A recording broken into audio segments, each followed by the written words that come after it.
Atas nama Bapa dan Putra dan Roh Kudus, amin. Kristus Anesti. Alitos Anesti. Kristus telah bangkit. Benar, dia telah bangkit. Selamat berjumpa kembali saudara dengan saya Archimandrit Romo Daniel Biantoro, Ketua Umum dan Pendiri dari Gereja Ortodoks Indonesia. Kita akan melanjutkan acara kita setiap Rabu sore, yaitu membahas dari Injil Yohanes. Hari ini tanggal 11 Mei tahun 2022, kita sudah sampai bacaan kita dari Injil Yohanes pasal 6 ayat 52 sampai 59, chapter 37.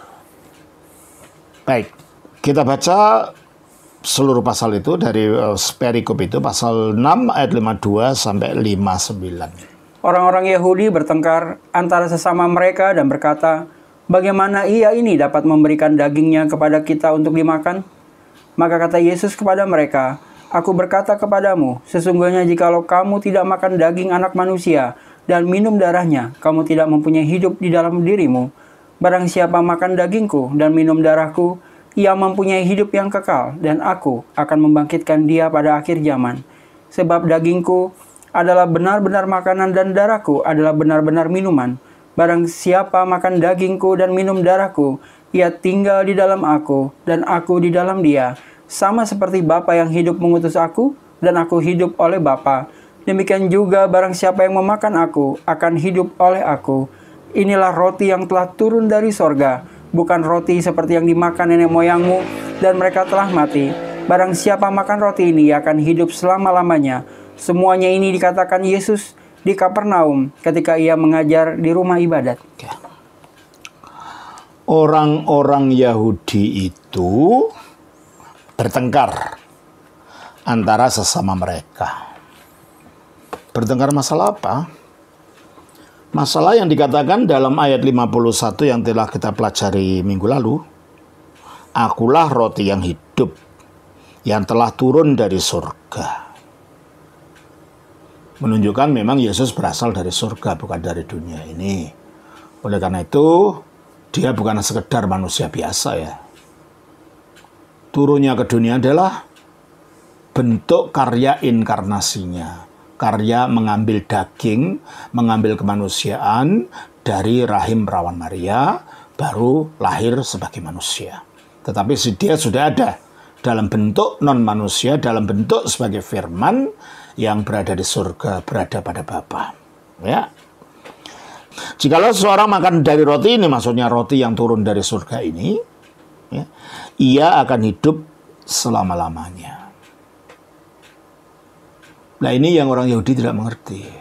Apa artinya makan dari roti ini lalu hidup selama-lamanya? Lalu dijelaskan, dan roti yang kuberikan itu ialah dagingku. Jadi bukan roti mana atau roti yang di oven, roti biasa yang terbuat dari terigu. Roti adalah dagingku.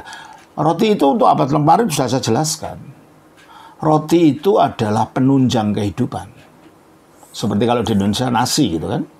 Orang-orang di daerah Asia Tengah sana, makanan utamanya, dan Eropa juga, makanan utamanya adalah roti.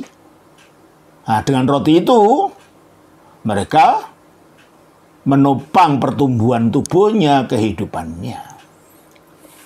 Nah, ini ada roti lain yang memberikan kehidupan untuk dunia, tapi bukan kehidupan fisik. Dan roti ini adalah tubuh Kristus yang dipersembahkan sebagai korban, mati di atas salib, dan bangkit. Coba kita baca dalam Markus 10 ayat 45. Karena anak manusia juga datang bukan untuk dilayani. Nah, anak manusia dalam hal itu adalah gelar untuk Mesias. Mesias itu datang bukan untuk dilayani, melainkan untuk melayani. Melainkan untuk melayani, artinya menjadi hamba. Kalau yang bukan dilayani tapi melayani itu adalah hamba. Jadi dia datang sebagai hamba. Hamba yang bagaimana? Terus? Dan untuk memberikan nyawanya. Hamba yang akan memberikan nyawanya menjadi tebusan bagi banyak orang. Nyawanya ini adalah ketika dia mati. Dan ini adalah sebagai tujuan penebusan manusia. Nah, itulah yang dikatakan juga di dalam Filipi pasal yang ke-2 ayat 7.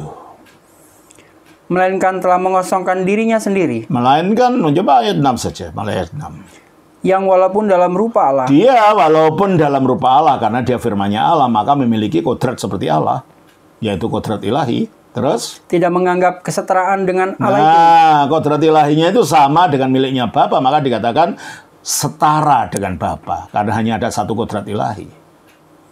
Nah, kodrat yang setara dengan Bapa, kodrat yang satu, karena dia berada dalam Bapa yang milik kodrat Allah ini, itu tidak dipertahankan. Terus? Sebagai milik yang harus dipertahankan. Nah, tidak dipertahankan, tetapi teruskan? Melainkan telah mengosongkan dirinya.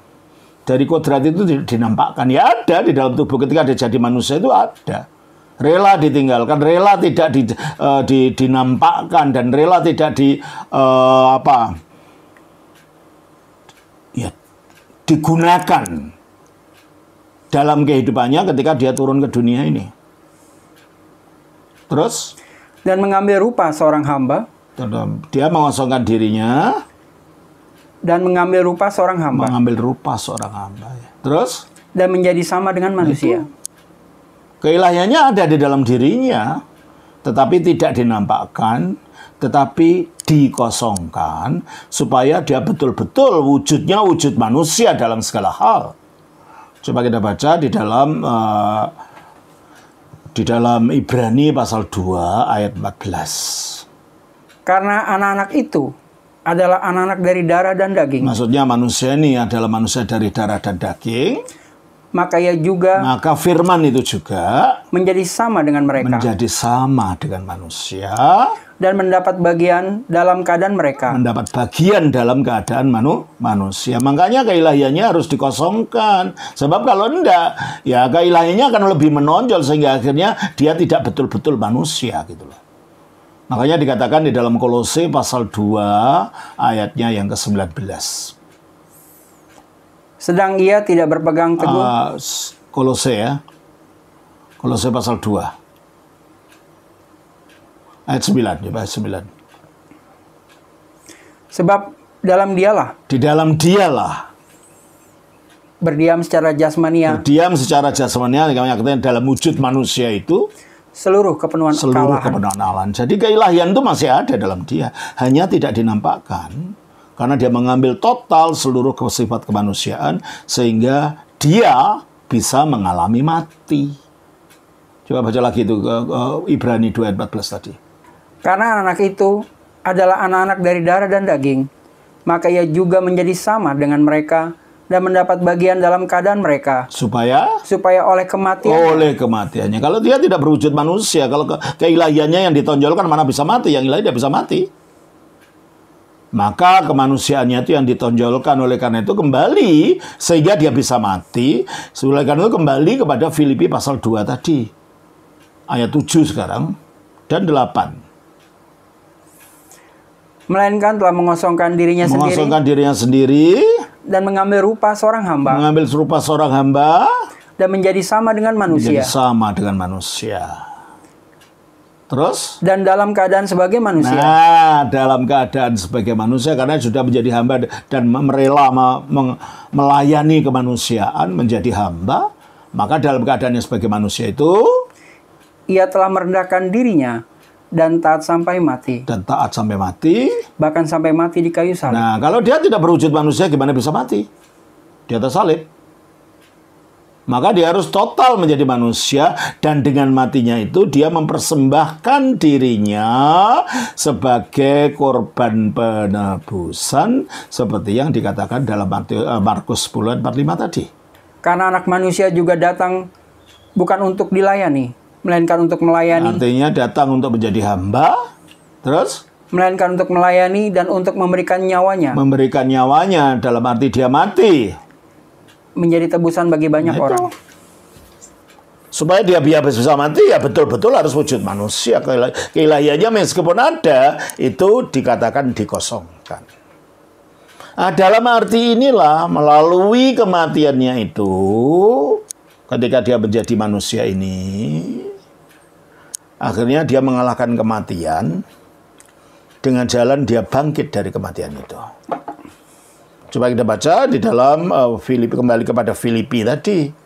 Filipi pasal 2 ayatnya 8 dan 9. Dan dalam keadaan sebagai manusia, ia telah merendahkan dirinya dan taat sampai mati, bahkan sampai mati di kayu salib. Bahkan mati di kayu salib, itu wujud ketaatannya untuk mengalahkan kematian itu. Terus? Itulah sebabnya Allah sangat meninggikan dia dan mengaruniakan kepadanya. Nah, Allah meninggikan dia dengan dia dibangkitkan, lalu diangkat ke surga.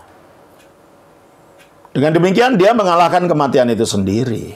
Setelah bangkit ini, coba kita baca dalam Roma 6 ayat 9. Karena kita tahu bahwa Kristus sesudah ia bangkit dari antara orang mati, tidak mati lagi, maut tidak berkuasa lagi atas dia. Nah, jadi maut sudah tidak bisa berkuasa lagi atas Kristus, maka Kristus menyatakan hidup itu.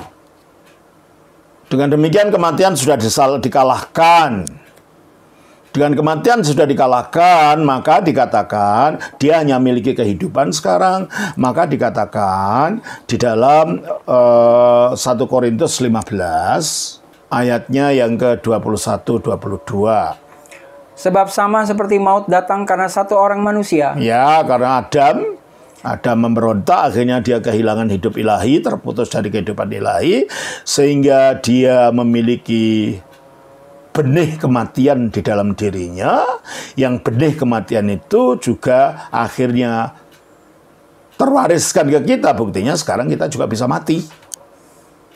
Ya, terus? Demikian juga kebangkitan orang mati datang karena satu orang manusia. Kalau kematian itu datangnya oleh satu orang Adam, maka kebangkitan orang mati, dikalahkannya kematian, harus datang oleh manusia juga. Makanya firman jadi manusia. Sebagai firman itu tidak bisa mati. Sehingga dia harus jadi manusia yang melalui kemanusiaannya dia bisa mati lalu mengalahkan kematian itu, karena firman itu memang sifatnya kekal.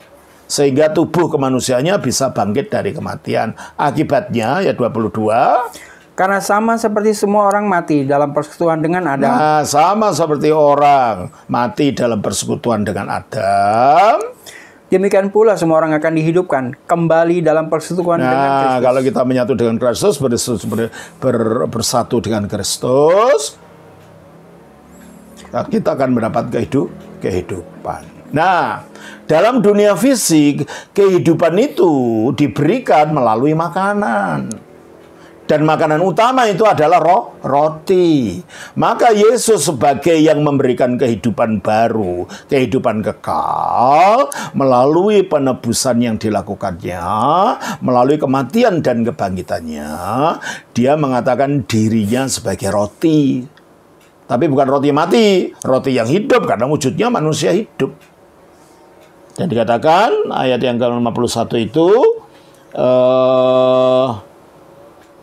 bahwa roti yang diberikan itu adalah tubuhnya, ya tubuhnya yang disalibkan itu, yang bangkit itu, itulah sumber kehidupan. Sebagaimana roti adalah sumber kehidupan tubuh manusia, maka karena Kristus melalui kebangkitannya menjadi sumber kehidupan yang baru bagi manusia, sumber kehidupan kekal, maka dia mengatakan dirinya sebagai roti itu. Nah, ini yang orang Yahudi tidak ngerti. Di dalam pikiran mereka, roti ya roti biasa. Makanya akhirnya terjadi apa? Terjadi pertengkaran antar mereka. Ayat 52. Orang-orang Yahudi bertengkar antara sama mereka dan berkata, bagaimana ia ini dapat memberikan dagingnya kepada kita untuk dimakan? Iya toh. Karena dipikir dagingnya langsung, karena dikatakan itu roti, daging langsung dimakan gitu aja. Nah, itu kanibalisme, bukan itu artinya. Karena mereka tidak mengerti prinsip rohani, tidak mengerti pemikiran rohani, tidak mengerti bahasa yang bersifat teologis. Mereka dipikir bahwa ketika Yesus mengatakan orang memberi roti yang kuberikan adalah dagingku, yang kuberikan untuk hidup dunia, dipikir daging ini daging yang bisa busuk ini. Bukan. Mereka tidak ngerti, maka dijelaskan ayat 53. Maka kata Yesus kepada mereka, Aku berkata kepadamu, sesungguhnya jikalau kamu tidak makan daging anak manusia dan minum darahnya, kamu tidak mempunyai hidup di dalam dirimu. Ya. Karena Kristus inilah yang menjadi yang sulung di dalam mengalahkan kematian melalui kebangkitannya, maka dia sumber dari kehidupan itu, dia menjadi hidup kita bagi orang yang percaya. Kita baca Kolose pasal yang ketiga ayat 4. Apabila Kristus yang adalah hidup kita. Apabila Kristus yang adalah hidup kita. Jadi Kristus adalah hidup kita, hidup yang baru, hidup yang kekal itu karena dia telah mengalahkan kematian dan memunculkan kehidupan yang tidak dapat binasa. Yaitu kehidupan kebangkitan. Makanya di dalam ayat 52 ini, ayat 53 ini, Aku berkata kepadamu sesungguhnya jikalau kamu tidak makan daging anak manusia dan minum darahnya, kamu tidak mempunyai hidup di dalam dirimu. Ini maknanya ada dua. Daging dan darah anak manusia adalah tubuh yang dikorbankan, dan wujud korban itu tercurahnya darah. Jadi makan daging dan darah anak manusia artinya mengakui, menerima dengan iman akan kemanusiaan Kristus yang telah dikorbankan kepada kita. Percaya akan penebusan Kristus. Itu yang pertama. Tetapi ini dialami melalui sakramen perjamuan kudus. Ini sekarang berbicara tentang sakramen juga. Karena dikatakan di dalam 1 Korintus pasal yang ke-10 ayat 16. Bukankah cawan pengucapan syukur yang atasnya kita ucapkan syukur ada persekutuan dengan darah Kristus? Nah, bukankah cawan pengucapan syukur artinya cawan perjamuan kudus? Yang atasnya kita ucapkan syukur adalah persekutuan dengan darah Kristus. Artinya persekutuan dengan korbannya itu loh, dan salib itu loh. Yang darah itu menggambarkan korban itu. Terus? Bukankah roti yang kita pecah-pecahkan ada persekutuan dengan tubuh Kristus? Tubuh Kristus itu adalah tubuh yang telah tersalibkan, itu bagian dari korban tadi. Berarti kalau begitu, perjamuan kudus, kita ambil bagian dalam roti dan anggur, adalah merupakan cara secara rohani kita menyatu dengan tubuh dan darah Kristus, kita makan tubuh dan darah Kristus, kita makan roti hidup itu. Jadi ini tidak ada kaitannya dengan kanibalisme. Itu yang orang Yahudi tidak ngerti tadi. Ini adalah, yang dimakan adalah daging dan darah sakramental dari Kristus. Yang membawa kepada kita penyatuan dengan Kristus. Coba kita baca 1 Korintus 10 ayat 11. Ayatnya yang ke-27-28. Jadi barang siapa dengan cara yang tidak layak makan roti atau minum cawan Tuhan, ia berdosa terhadap tubuh dan darah Tuhan. Yang makan tidak layak ada roti dan cawan Tuhan, artinya makan perjamuan kudus, dia berdosa bukan pada roti, bukan pada anggur, tapi kepada tubuh dan darah Tuhan. Berarti menurut hati ini memang itu ada penyataan dari tubuh dan darah sakramental Kristus yang melaluinya kita menyatu dengan dampak penebusan Kristus bagi kita. Kita mengalami Kristus dalam iman, tapi juga dalam sakramen sekaligus. Kita menyatu dengan Kristus di dalam sakramen roti dan anggur ini. Terus ayat 28. Karena itu hendaklah tiap-tiap orang menguji dirinya sendiri, dan baru sesudah itu ia makan roti dan minum dari cawan itu. Terus? Karena barang siapa makan dan minum tanpa mengakui tubuh Tuhan. Nah, barang makan dan minum tidak mengakui itu tubuhnya Tuhan, apa katanya? Ia mendatangkan hukuman atas dirinya. Itu. Berarti tubuh Tuhan yang sekali dan selamanya disalibkan, dikorbankan untuk kita dan tidak terulang lagi itu dialami secara sakramental melalui perjamuan kudus. Jadi perjamuan kudus adalah menghadirkan ulang peristiwa yang sekali dan selamanya itu untuk kita alami. Jadi Kristus tidak dikorbankan berulang-ulang, bukan. Ya korban yang satu dan yang sama itu sekarang oleh kuasa Roh Kudus dihadirkan di atas altar dan kita mengalami penyatuannya dengan Dia melalui penghadiran tubuh dan darah itu secara rohani oleh Roh Kudus. Terus ayat 54. Barang siapa makan dagingku dan minum darahku, ia mempunyai hidup yang kekal. Barang siapa makan dagingku dan minum darahku, ambil bagian di dalam sakramen tubuh dan darah Kristus ini, yang menurut baik 1 Korintus pasal 10 ayat 16 tadi maupun 1 Korintus pasal 11 ayat 27 sampai 28, 29 tadi, itu adalah penyatuan dengan tubuh Kristus. Berarti kita disatukan dengan korbannya Kristus. Ia mempunyai hidup yang kekal akibat menyatu dengan dampak penebusan Kristus oleh tubuh dan darahnya tadi yang kita alami melalui sakramen.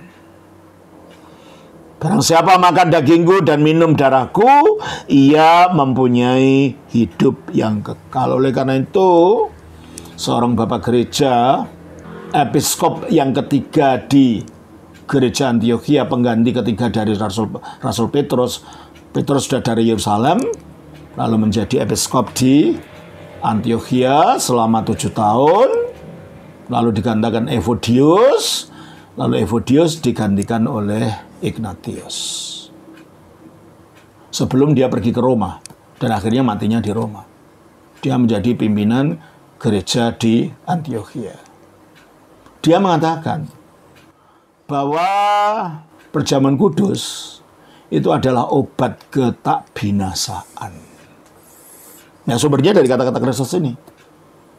Barang siapa memakan dagingku dan minum darahku, ia mempunyai hidup yang kekal. Makanya menjadi obat ketakbinasaan.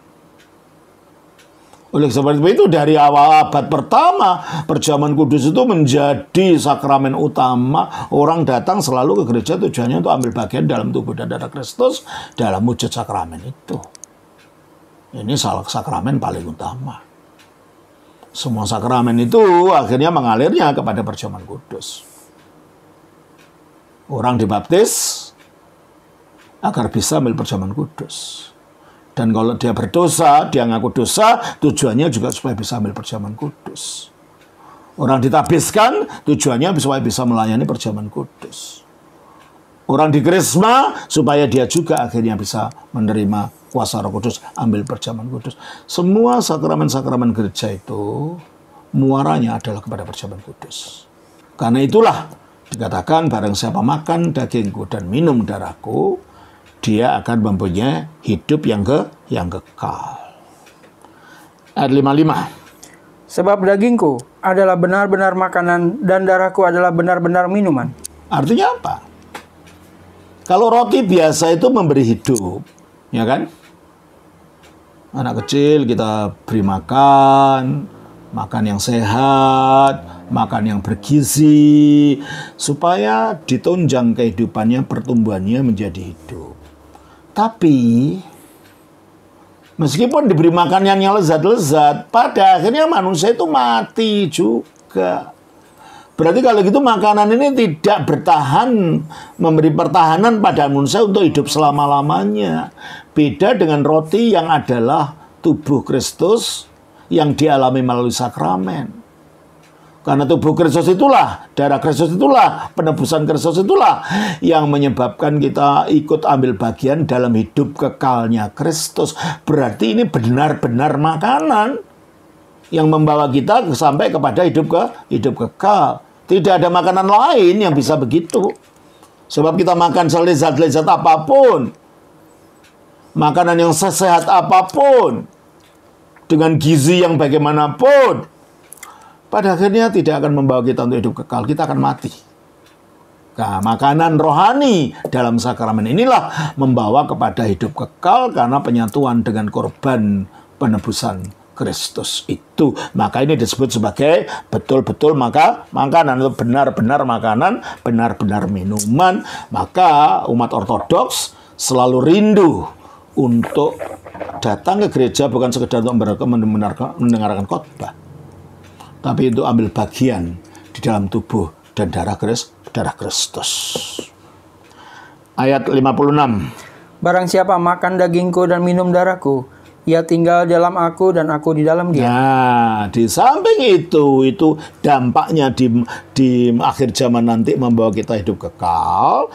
Tetapi dalam kehidupan kita sekarang, kalau kita makan daging Kristus, yaitu roti perjamuan, dan minum darah Kristus, yaitu anggur dalam perjamuan, yaitu makan daging dan darah sakramental Kristus, ia tinggal dalam aku.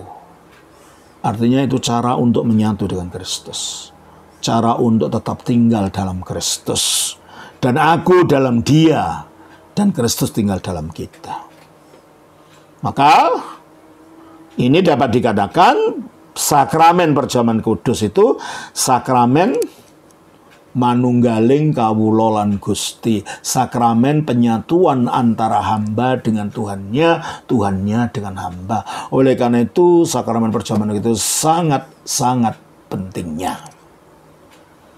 Di dalam gereja ortodoks sakramen itu dilayankan setiap hari, terutama kalau di biara-biara, di monasteri itu setiap hari ya ibadah, ya ada perjamuan kudus. Hanya kalau di dalam masyarakat karena orang harus kerja, hanya diberikan sekali seminggu, setiap hari Minggu ketika kita merayakan hari Tuhan. Tujuannya adalah di samping kita ingin belajar firman Tuhan, tetapi kita menyatu kepada sakramen, kepada tubuh dan darah Kristus. Karena disitulah Kristus menyatu dengan kita, kita dengan Kristus. Ayat 57. Sama seperti Bapa yang hidup mengutus aku dan aku hidup oleh Bapa, demikian juga barang siapa yang memakan aku akan hidup oleh aku. Ya, Bapa yang mengutus Kristus, Bapa itu hidup. Bapa yang hidup. Tapi hidupnya Bapa itu juga diberikan pada Putra, sehingga dikatakan Putra itu mempunyai hidup dari Bapa. Coba kita baca di dalam Yohanes 5 ayat 26. Sebab sama seperti Bapa mempunyai hidup dalam dirinya sendiri, demikian juga diberikannya anak mempunyai hidup dalam dirinya sendiri. Jadi hidupnya ya hidup yang ada pada Bapa itu juga tinggal di dalam anak. Maka dikatakan dalam ayat ini, sama seperti Bapa yang hidup mengutus aku dan aku hidup oleh Bapa. Artinya hidupnya Bapa itu dinyatakan melalui firman-Nya, melalui anak ini, melalui firman yang jadi manusia ini. Demikian juga barang siapa yang memakan aku secara sakramental dan secara iman, aku akan hidup oleh aku. Jadi agar kita hidup tetap di dalam Kristus, menyatu dengan Kristus, di samping kita beriman kepada karya dan pribadinya, kita juga menyatu di dalam tubuh dan darah sakramentalnya, di dalam bersakramen perjamuan kudus itu. Sehingga keselamatan bukannya konsep abstrak, konsep intelektual, tetapi juga tindakan sakramen penyatuan kita di dalam sakramen tubuh dan darah Kristus itu. 58. Inilah roti yang telah turun dari sorga. Ya, Kristus adalah roti, yaitu sumber makanan, sumber kehidupan. Tapi bukan dari dunia ini.